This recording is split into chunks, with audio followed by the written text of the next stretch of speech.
Señores, estamos de regreso en el rumbo de la mañana. Cuando el reloj marca las 8:57 de la mañana, jueves 1 de agosto, luego de esta gran entrevista con esta profesional del derecho, con un tema que atañe a todos los dominicanos. Ese es un tema importante. Aquí vivimos todos alquilados. Aquí la mayoría vivimos alquilados. Los que no, vivimos alquilados al banco porque le debemos al banco. Y por cierto, estamos primero y yo tengo que pagar. El turno de Víctor Villanueva. Gracias, hermano Alfredo. Gracias. Un privilegio ser presentado por usted. Gracias. Somos humildes. Ese ícono de lo que es el ejercicio de la comunicación de este país.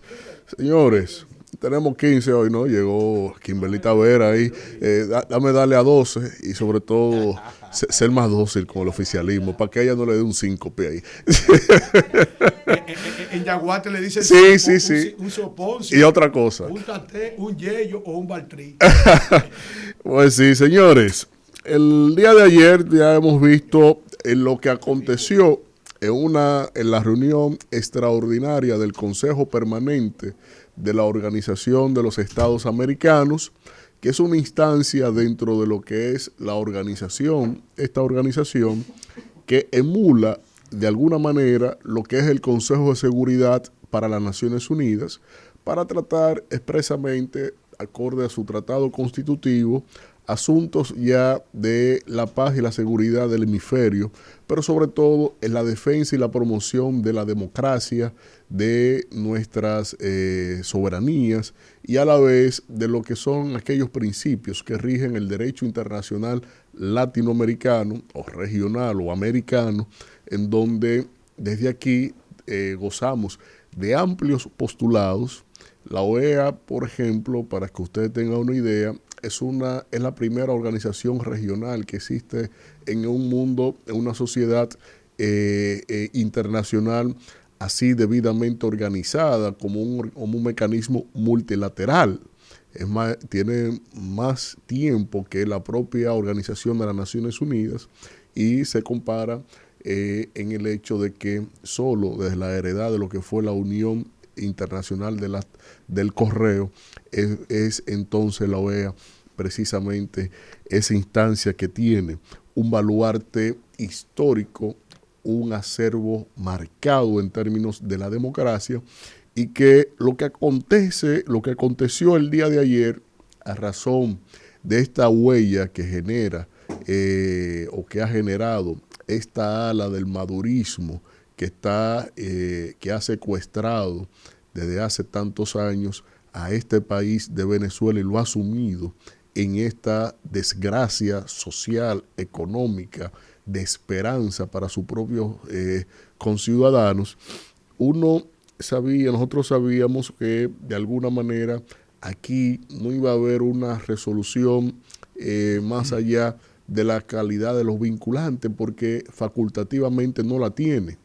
Solo el Consejo de Seguridad de la ONU tiene facultad vinculante sus decisiones, acorde al capítulo 5 y 6 de la Carta de las Naciones Unidas, en donde sí hace ejecutiva las decisiones de este órgano encargado de preservar la paz y la seguridad internacionales. Y desde ahí, por eso es que en una jugada maestra, en su momento el presidente Chávez lo que hizo fue afianzar sus vínculos con China y con Rusia, porque esos dos países tienen poder de veto en el Consejo de Seguridad de la ONU. Por eso no ha podido salir ninguna sanción desde este organismo, desde esta instancia, para que sea literalmente vinculante al devenir azaroso que ha tenido este país con esta gente en el poder.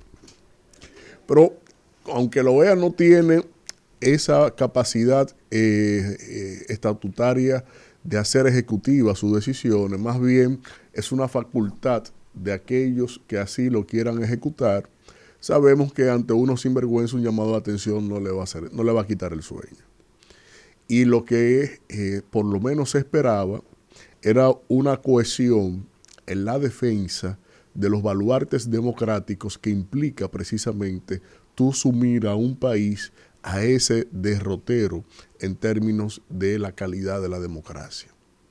Es vergonzoso usted tener países como México que solo recordando que tuve la oportunidad de vivir en ese momento en México, en una pasantía que hice en el sistema de las Naciones Unidas para América Latina y el Caribe, en donde en la Plaza del Zócalo, el señor AMLO, Andrés Manuel López Obrador, en esa disputa electoral con Calderón, en donde él quedaron prácticamente empates en el proceso electoral, donde hay más de 80 millones de votantes, como el caso de México, y que tú tienes y que quedes con un margen de diferencia de unos pocos miles de votos.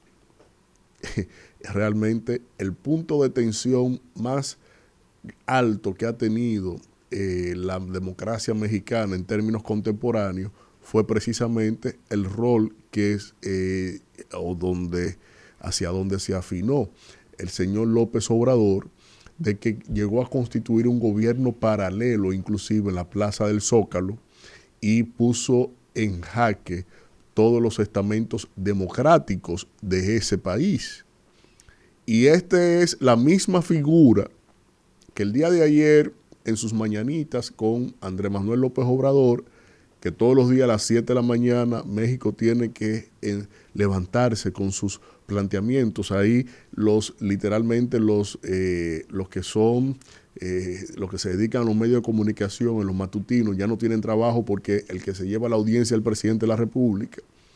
Aquí es una semanal, la de él es una diaria. En este caso, el presidente Manuel López Obrador ha señalado que no hay pruebas de que la oposición haya ganado, de que haya habido un fraude. Y yo, como carajo a la vela, aquí diciendo nada, quiero decirle al presidente Obrador, López Obrador, que lo que no hay prueba de que ustedes ganaron. De lo que no hay prueba es que Maduro ganó las elecciones. De lo que no hay una sola acta que le dé ganancioso a él. La están fabricando. Sí, que ya aparecieron, dijo ayer ese bandido. Oye, que ya aparecieron, que ya la tienen. Pero, ¿qué pasa aquí? Usted señala esto, señor presidente de México, con todo el respeto. México es una gran nación y usted tiene una popularidad que para algo debió haberlo utilizado en un contexto como este, sobre todo usted que va de salida. Porque la vergüenza tiene que por lo menos entrar en el individuo. Y usted ver a personas como usted, que tanto pregonó el tema de la democracia, usted ver personas como el propio ícono de la izquierda, como lo es Luis Ignacio Lula da Silva, o usted ver a otras grandes figuras como Pepe Mojica, que es otro ícono de la región, valorando esas vainas, dejando entredicho que la lógica común, que el Estado de Derecho, que el Estado situacional de la democracia es lo que está en duda. Pero no hay duda de que Maduro, si se declaró ganador, él es el ganador. Por Dios. La región de América Latina merece más que eso. Nuestra heredad en términos democráticos merece más que un titular, que una postura como la que se significó en el Consejo Permanente de la OEA. Y es lamentable que no haya ni siquiera una cohesión entre el liderazgo político de nuestro hemisferio, que no haya una cohesión sobre lo que debe respetarse mínimamente un proceso electoral. Porque yo solo me imagino República Dominicana en una crisis semejante, que poco nos faltó en términos de lo que todo lo que aconteció en este país, sobre todo en las últimas elecciones que atravesamos en este año. Yo me imagino que si el gobierno hubiese salido en desventaja en el posicionamiento electoral, que si teniendo el poder y estando en ventajas en posicionamiento electoral, hicieron todo lo que hicieron, yo me imagino que no le hubiese temblado el pulso haber hecho lo mismo que hizo Maduro también. Y que eso haya quedado entonces legitimado por un conjunto de países del liderazgo político de la región, porque tengan lineamientos ideológicos.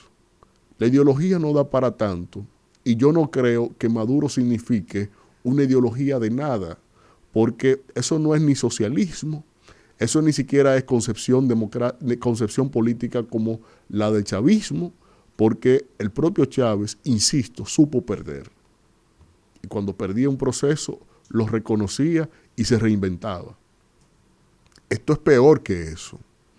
Y tampoco vi a Chávez usando la droga como un mecanismo de un status quo entre la élite militar en ese país. Reconozco y valoro lo que ha dicho la República Dominicana, el gobierno dominicano en ese órgano. El señor canciller de la República Dominicana participó por la vía telemática en esta asamblea y fijó postura en nombre del Estado Dominicano.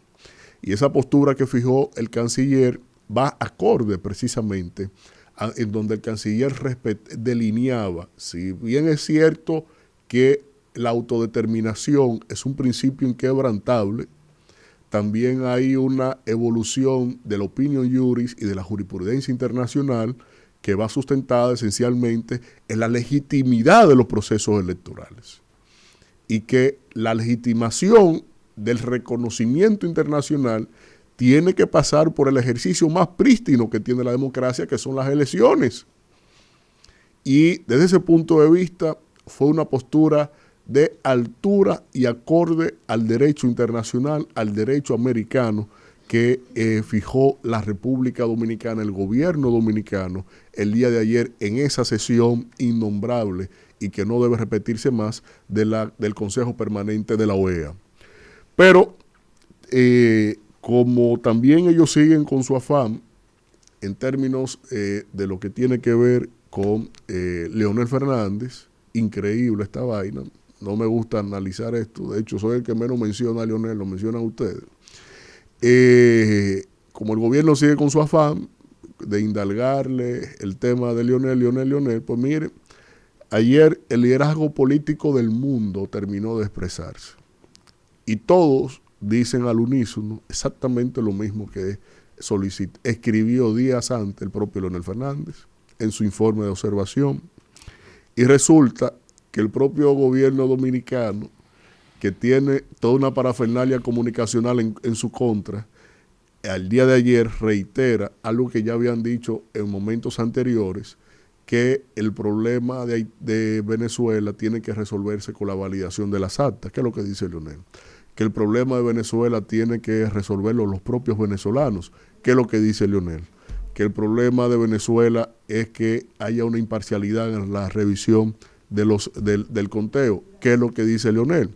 Entonces, si lo de Leonel está mal, si lo dice Leonel es malo, si lo dice el gobierno es bueno.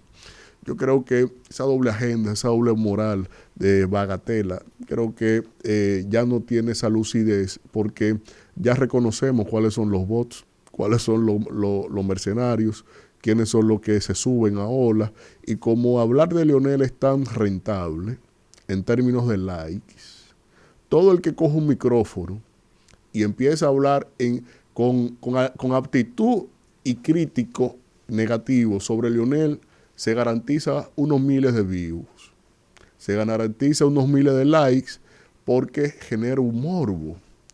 Pero yo, cuando veo todo eso, solo me río porque a un político, el mejor favor que usted le puede hacer a un político es mantenerlo en vigencia.